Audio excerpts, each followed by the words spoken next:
thinking of something, and I was intrigued how, given that all that we've seen from the movies, the animation, animation, TV shows, comics, we tend to appreciate the superheroes from both Marvel and DC. A lot of folks say that that as of now, today, Spider-Man is the most favorite all-time hero ever, beating ranks like Batman, Spider-Man, the Avengers, the Justice League.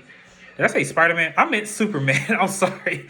He's beating the likes of folks like Spider-Man. Dang it, I said it again. I was meant Superman.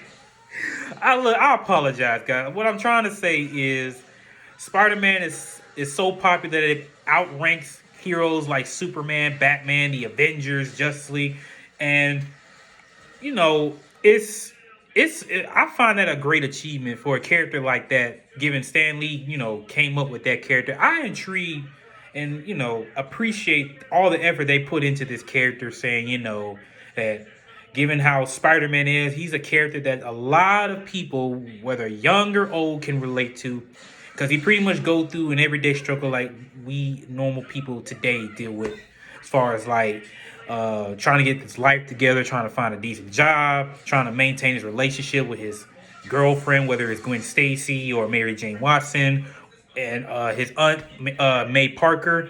He's a lot of people tend to appreciate the heroes. Now, I saw these things where they say as a child you tend to admire your heroes, but as you get older, it's like you start to admire the villains. And so with Marvel, we've had like Thanos, Killmonger, Loki. To most people will say that they are the best villains in Marvel. Whereas on DC, of course, Joker, because he had his movie. A lot of people like Joker a lot. We also have Lex Luthor. I will say that those two villains will probably be the only characters that most people are familiar with, because given the popularity, you mostly see them in a lot of media, TV shows, comics, movies. You tend to see those kind of characters a lot. So I would like to talk about like what movie I would like to see that's based on the villains. Now, Suicide Squad, to a lot of folks, or I would say majority of folks, was not everyone's favorite. Yeah, Suicide Squad was like, I don't know what it was trying to be. When I first saw Suicide Squad, I had some questions. Like, given the tone of the movie, I kind of wanted it to be a little bit more darker than what, like, I understand they had to add a little bit of humor and comedy in it. Like, don't get me wrong, everyone likes that. But with a movie like Suicide Squad is basically about anti-heroes and villains, because I'm pretty sure characters like Deadshot, Harley Quinn, Katana were more like anti-heroes than they are villains, where you have characters like Killer Croc, who's actually a villain of Batman. You have El Diablo, who is also a Batman villain. But in this movie, they changed him a bit. Who's another character? I didn't know a lot about Slipknot, the one that was first killed. I didn't know much about him. And I know that I know so much. I never heard of a character like Slipknot. That lets you know that, okay, maybe they had to kill out a character that a lot of people wasn't familiar with. A lot of people that didn't really put, care into. It was mainly characters like Deadshot, Harley, that was going to pretty much take over the, whole movie. Then you also have Rick Flag. Let me tell y'all, I believe that what they should have did with Suicide Squad was to not make Enchantress a villain. I know a lot of people have gave reviews about it, but with me, I just feel like they should have just not used Enchantress as the main antagonist in Suicide Squad. They should have just went with a more grounded approach. Like, maybe give Joker the chance to be the villain, or anyone else that's more of a grounded antagonist that would equal to that of the Suicide Squad. Like, hey, maybe it could have been a rescue op to rescue a villain who had intel on the government. They had to go in there and rescue him from like somewhere in Russia, Germany, or something like that. That would have been, okay, instead of just adding the whole magic mojo into the movie. And also characters that I wanted to see. I know we're getting a rebooted version of the Suicide Squad directed by James Gunn. Now it's a huge roster with them compared to what we saw 4 years ago on that Suicide Squad. Now you have like what 2, 3 characters returning back into the reboot, where majority of the other characters ain't coming back. I actually like Will Smith as Deadshot. His portrayal of him is a little, well, I wouldn't say it's a little different because most of it is the same, given that he's a hired gun. He also cares about his daughter and what was best for her. Um, Same goes for Harley Quinn or Margaret Robbie with Harley Quinn. I find that to be, also interesting. It's so interesting to where she even got her own somewhat of a movie called Harley Quinn and the Birds of Prey, which at first it was Harley Quinn and Birds of Prey and the Emancipation of the Fantabulous Emancipation of Harley Quinn. I hope I said that right. I saw that movie once. Yeah, I think it was early this year. I went with my friend, well, actually my best friend. Well, I'll say my best friend. I went with both of them. We both seen it. I was just like, So I was like, what did you think? They were like, well, it was good. I said, what was the whole purpose of Cassandra Cain? Anyone that's a comic fan would know that Cassandra Cain is not an orphan. Well, she kind of is an orphan, but she's also the daughter of 2 highly trained assassins, David Kane and Lady Shiva, which we didn't get much of, and then not to mention, I kind of wanted. I did not. I would wish they would have saved Birds of Prey for something totally different instead of adding Harley into it. To me, I was kind of getting that Gotham City Sirens vibe than I was getting the Harley Quinn Birds of Prey movie. So with that, I kind of wish it could have just been Harley Quinn and the Gotham City Sirens, or just be Gotham City Sirens. So what's done is done. We saw it. A lot of people didn't like it. Some people did like it. Hope that we could see some other. Hope we could see the Gotham City Sirens in later DC projects in the near future.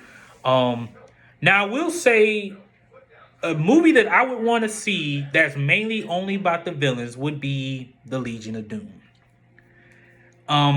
So the Legion of Doom is like the supervillain team to the Justice League, and most of their members also have different members of the Legion of Doom. The roster changes throughout years. You had, of course, Lex Luthor, who was the leader. You had the Joker.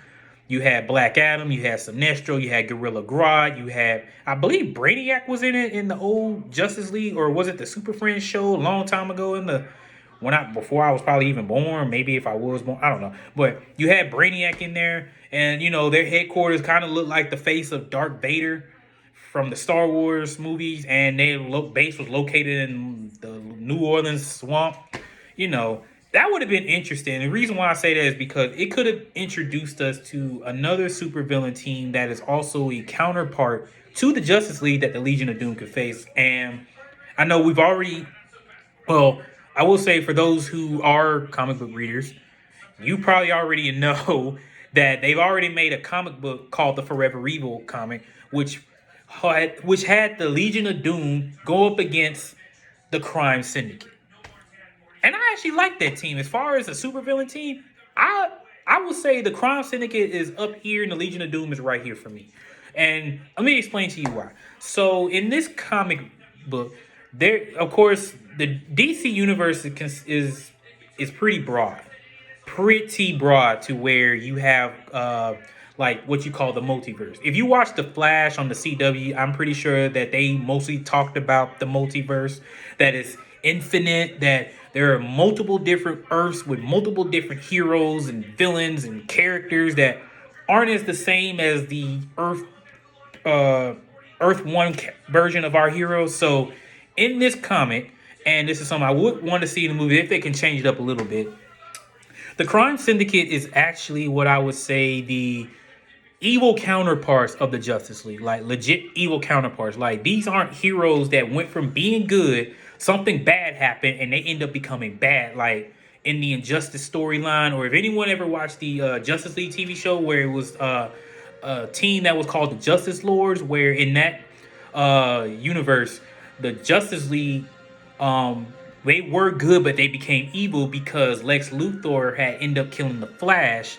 which, well, this was actually after Lex Luthor became president, which I love that show. It touched a lot of political stuff in there. So in this universe, Lex Luthor was elected president. He ended up killing the Flash, which made Superman go over the rails by killing him. It's a lot similar to what it is in the Injustice comic book, where instead of a team member of Superman got killed and he killed the person responsible, it was actually someone very close to him. So we've seen how heroes go from being good, born to being you know, the idols that we all know and love, to where one bad day, which is something that Joker always say, all it takes is for one bad day to turn a good person bad. But in this universe, the crime syndicate are actually from Earth 3. And the members that consist of is Ultraman, who is the counterpart to Superman. I'm going to explain his powers and abilities. You have Owlman, who is the counterpart to Batman. You have Superwoman, who is the counterpart to Wonder Woman. You have Power Ring, who is the counterpart to Green Lantern. You have Johnny Quick, who is the evil counterpart to Flash. You have Atomica, who is the evil counterpart to the Atom. If anyone who doesn't know who the Atom is, if you ever watch the CW show, watch a show called DC's Legends of Tomorrow, there's a guy that wears kind of like an Iron Man-like suit. That's supposed to be Atom. That was Ray Palmer. You also have Deathstorm, who is the evil counterpart to Firestorm. Again, if you watch the CW verse, you also a show called DC Legends of Tomorrow. The two people that fuse and become the Fire Dude, that's Firestorm. You also have Sea King, who is the evil counterpart to Aquaman, and then you had he was never shown in this comic book, but I like to say Jed Jarkis. Jed Jarkis is the evil counterpart to Martian Manhunter. And how I know that is because while I was researching about the characters, I remember his name because I remember there was an animated movie that was called Justice League Crisis on Two Earths that pretty much introduced me to that character, and I was kind of like, so if that's supposed to be Martian Manhunter's evil counterpart, I wonder what his powers and abilities set were.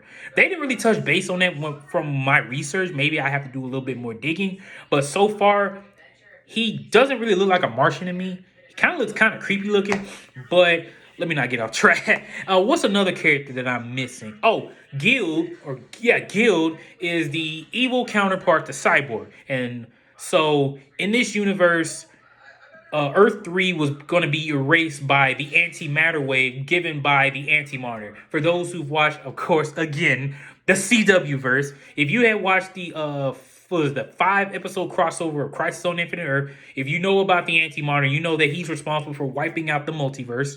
So in this comic, the Anti-Monitor had wiped out Earth 3, where the crime syndicate were from.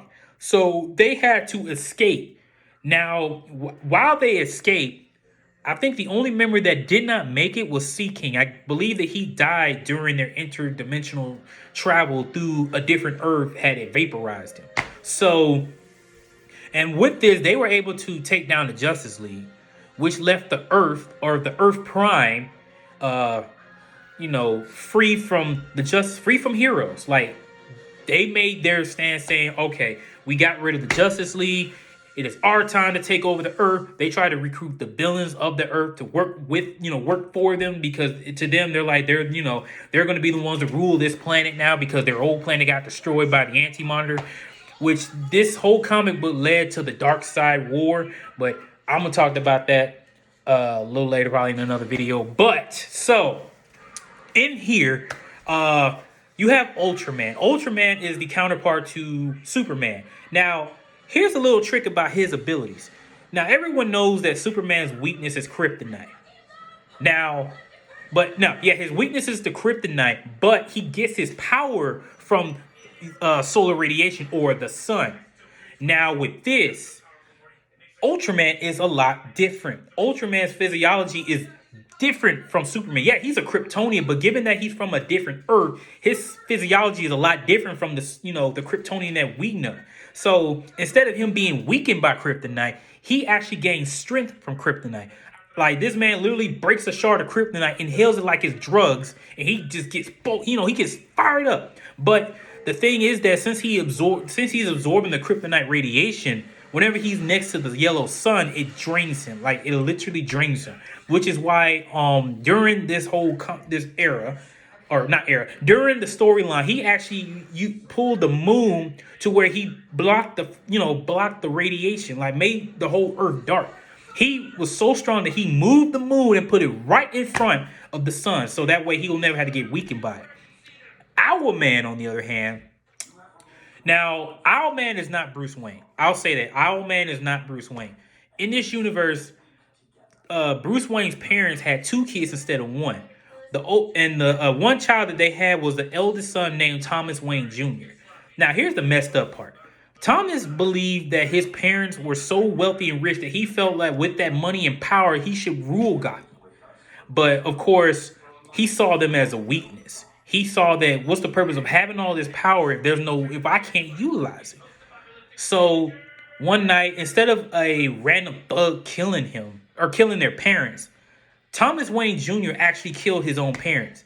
He tried to recruit his younger brother, Bruce Wayne, to understand that, our parents were weak. We need to be strong. We need to use what we have to rule because we're not weak.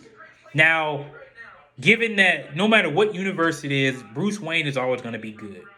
So Thomas saw it as a way of, well, if you're going to be like them, I'm going to have to kill you too. So what happened was Thomas Wayne, or Bruce Wayne's brother, murdered him as well. It's pretty messed up. And so with that, he did the same training as Batman did, but instead of him calling himself Batman, he went and gave him a new moniker and called himself Owlman. So, and I kind of like Owlman. This is a Batman this is a version of Batman I would be afraid of, because this is a man who has no code. He doesn't mind killing.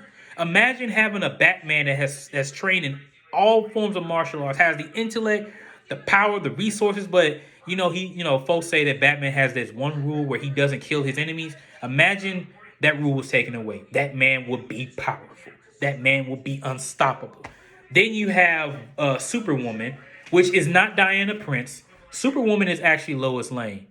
And excuse my language, but in this comic book, Lois Lane is a hoe. I'm just saying, hear me out. So Superwoman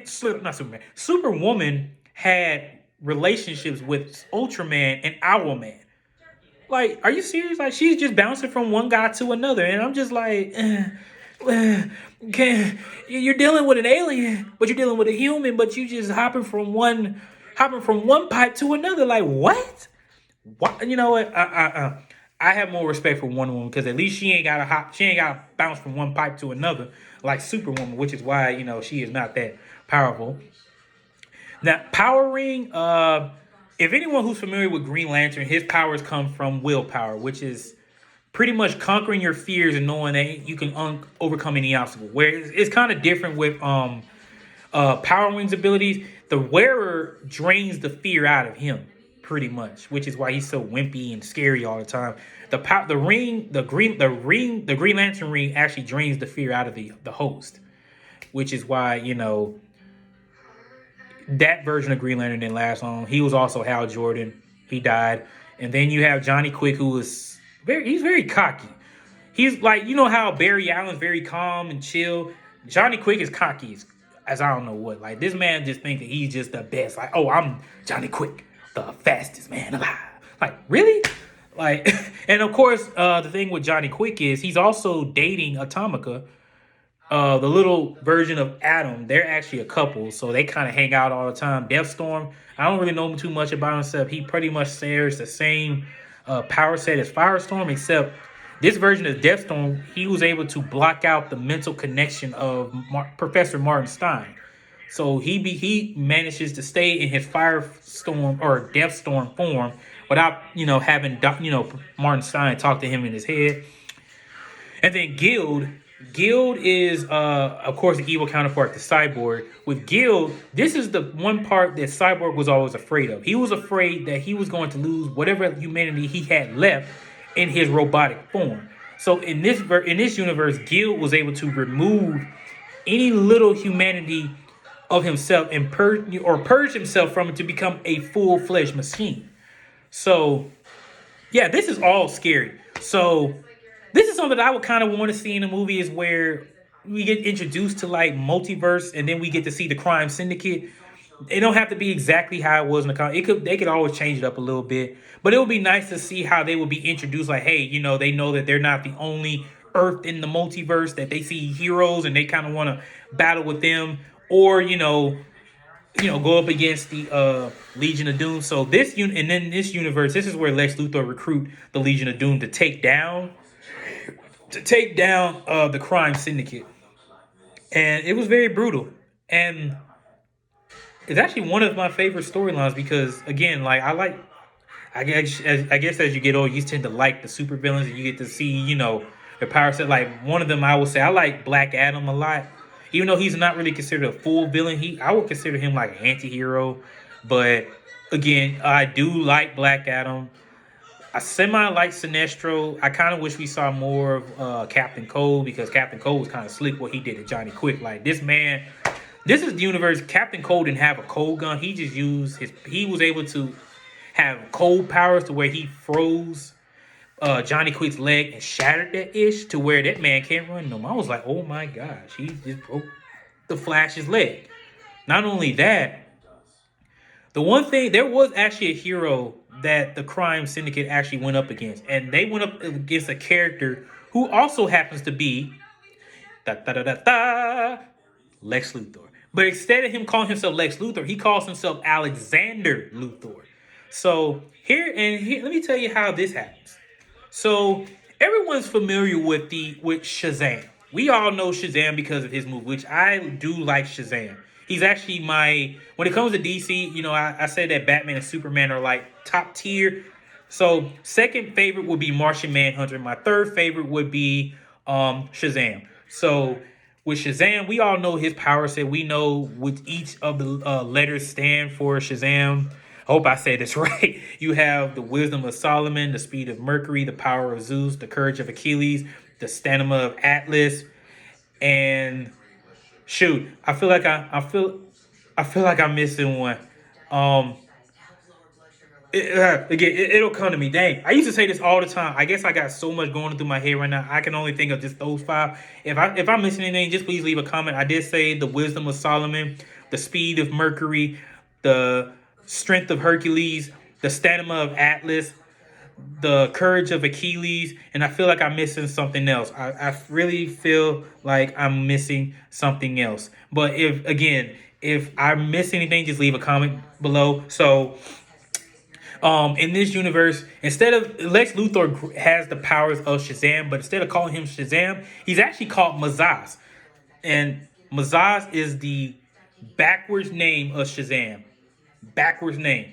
You just say Shazam, but then you switch it backwards and it's called Mazaz. So Mazaz is actually considered the most powerful hero, semi-hero in Earth 3, because the only difference with his powers is that he's able to absorb the powers of any other superhuman. So he was able to defeat Ultraman. And then this is another tricky part. Another thing about Superwoman is that she was also fooling with this clown. She was literally fooling with three men. And not only that, she got pregnant by one of them. And it's neither Ultraman or Owlman's baby. It's Mazaz. I'm just like, my boy Ultraman, Owlman got played. Oh, she's definitely a hoe. She is a hoe. Excuse my language again, but she is a hoe.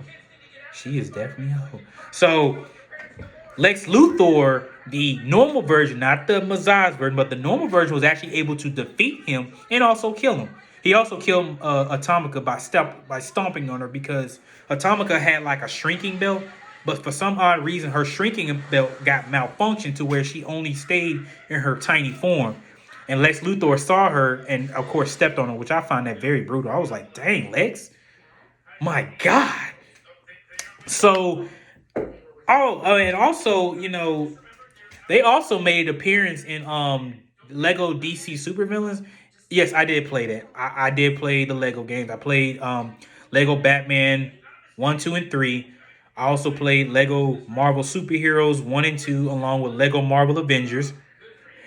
And I played Lego DC Supervillains because, of course, they're, comic book characters. So of course I'm gonna play them. I wouldn't play any other Lego game, but of course I'll play them because I'm a superhero guy. But you know, I find it very intriguing because there's so much about the crime syndicate that I kind of wish we would have seen more of. Maybe not in the big screen, not just yet until people are familiar with them, or if they decide to just take their risk and be like, "Oh, let's do a movie about the crime syndicate." Then I'm totally down for it.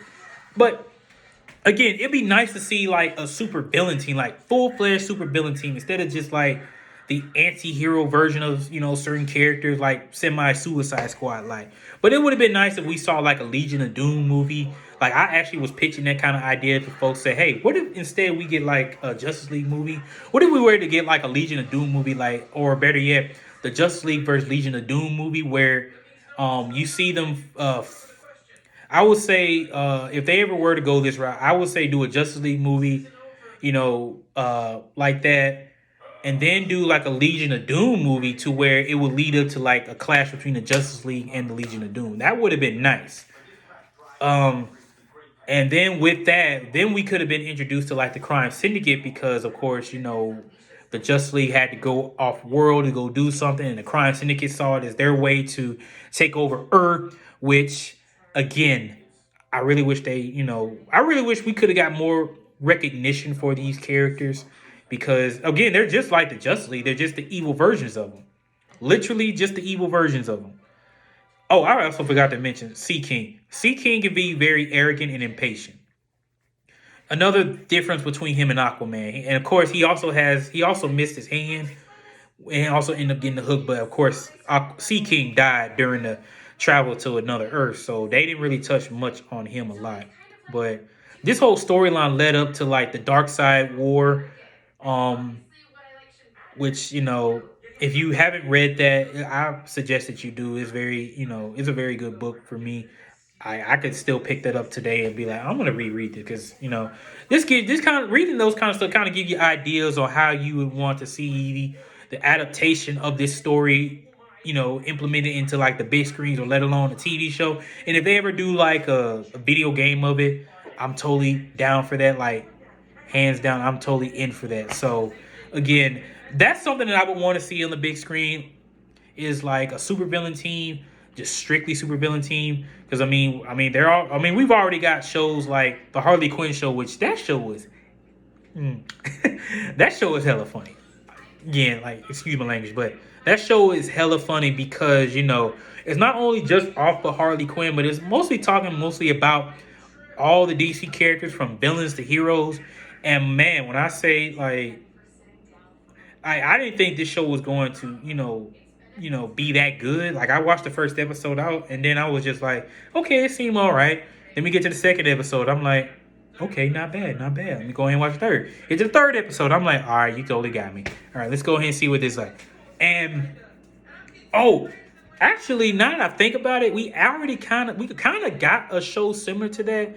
Like I wouldn't say that they're villains, but they're not being like heroes for real. And that show would be The Boys. Anyone who doesn't know who The Boys are, and I have to slap myself on the face like that because I'm just like, I never, and I mean never. Let me do it again. I never heard of The Boys. I read comics. I know a lot about the characters, but the fact that I had to find out about The Boys, like literally that they were based off a comic book. I had first saw this on Amazon Prime, and I was just like, this seems very interesting. I saw a character that's kind of like a combination of Superman and Captain America merged into one, called himself Homelander. And then you have another character named Black Noir, who's like, of course, Batman and Black Panther. Then you have Queen Maeve, who's kind of like Wonder Woman. Then you have Speed Demon, that's like the Flash. You have Translucent, which, yeah, Translucent. Yeah, that was a weird guy. Then you have the Deep, who is, of course, the counterpart to Aquaman, and Starlight, the newcomer. And let me tell you, The Boys is very interesting. I advise anyone who likes that kind of like dark, gritty, vulgar, like shows a lot of kind of content. I would advise you guys check out The Boys because I know season 2 is already out. Season 2 came out, I believe it was last year, and it's so good. I even heard that they even like I actually finished it, and I heard they're already making like a season 3 to it. So I'm like, man, I'm totally stoked. Like, I like this show. I don't know why, but shows like that, it just intrigues me because in this movie, or no, I'm sorry, in this series, this is actually about a whole superhero or superhuman population of characters that blend in modern day society. It's pretty much the question like how do you think a world could be the same if we had individuals with extraordinary abilities? Like, what? Imagine if we had a person that's had Superman like abilities just flying around. Like, you think, like, how does that work? Well, that whole show will pretty much explain to you what a world would be like if we actually had um, individuals with abilities like that roaming around, you know, the world. And not only that, we even had a semi movie. Which I hope that we could see something like this if it ever goes that way. If anyone who've ever seen that movie Brightburn about the little kid who had Superman like abilities and started killing folks, I kind of like that movie too. Because when I first heard about it, I was like, man, a movie about an evil little boy Superman. I gotta check that out. I go in there and watch it. I hope we get a sequel. I hope they build some kind of universe off of that because, again, I did like that. And I kind of wanted to see where they were going to go with that because, especially during the end credit scene when they had teased some stuff, I kind of hope we could go somewhere with that. And that alone is another reason why characters like Batman have like a contingency plan to take down beings like that, because that movie will kind of explain to you why we need like an anti superhero plan to take down those kind of characters. So again, I feel like a lot of people don't give villains credit. Like, they'll give credit to characters like Thanos unless they have a moral purpose on what they're doing. Like, if you compare Thanos from his comic version to the movie version, comic version Thanos only, collected the Infinity Stones to impress the personification of Death, or Lady Death. Where in the movies he did it because he felt like the universe was being selfish and not sharing the resources. And, he decided upon himself to, embark on a quest to bring order to the universe by wiping out half the population. Same goes with Loki. They made Loki very favorable, which is why he's getting his own Disney Plus TV show. And then Eric Killmonger the same way. They've always put little. It seemed like, well, given with Marvel, they tend to put a little bit of effort with their villains than than most other movies would do with their antagonists. Like, they put a lot of emphasis, a lot of character development within the villain. Another would probably be Baron Zemo from Captain America: Civil War. DC, on the other hand, with Joker, you start to see a different side of Joker depending on if this your first time seeing him, or for those who know about Joker, they're like, well, I mean, he's just a loony. But then again, Joker's origin story is so complex that we don't really know his true origin story. To this day, we still don't know Joker's true origin story. It's like multiple, and I mean multiple scenarios that he'll come up with saying that, well, this is how I got my scars. This is how I got my green hair. This is why I smeared white paint on my face and wear a purple jacket and carry around a Tommy gun shooting all you MFs because, hey, I'm the Joker. I like to cause chaos, mayhem, anarchy, and I got a BFF that dress up in all black. And I like to continue this dance until we get old and old. Because it's so much fun toying with a guy who takes things so seriously. Like, why so serious? But, anywho. But again, like, I want to share this because, again, we don't get a lot of recognition from villains. Which is why, I hope that later on in the future, either Marvel or DC, if Marvel did like their own supervillain team, I could see like the Masters of Evil or the Dark Avengers. Ooh, actually, the Dark Avengers would be more interesting. I mean, I was told we were supposed to be getting like a Thunderbolts, either a Disney Plus series or a movie. I hope we get to see something like that. But I would like to see the Masters of Evil or the Dark Avengers. Morally, the Dark Avengers, because they're very interesting. But I gotta show some villains some appreciation. I'm gonna start mentioning more about other villains that a lot of people may not know of, Because again, given that with Marvel, like the whole Infinity Saga ended, now they're coming up with, they're bringing out characters that a lot of people who are so used to going to see the Marvel movies are not familiar with. And for us comic book experts, we tend to already figure out, okay, we're getting Kamala Khan. Okay. We're getting Moon Knight. Yes. We're also getting She-Hulk. We're getting I think we're supposed to be getting we're getting Loki, we're getting WandaVision, we're getting Falcon and the Winter Soldier. I think that's all that I know right now. I feel like I'm missing some more that they probably announced. But again, that's what Marvel's trying to go with. They're trying to introduce new characters that most of the audience may not be familiar with. Especially for those who just now started getting into superheroes because of the movies.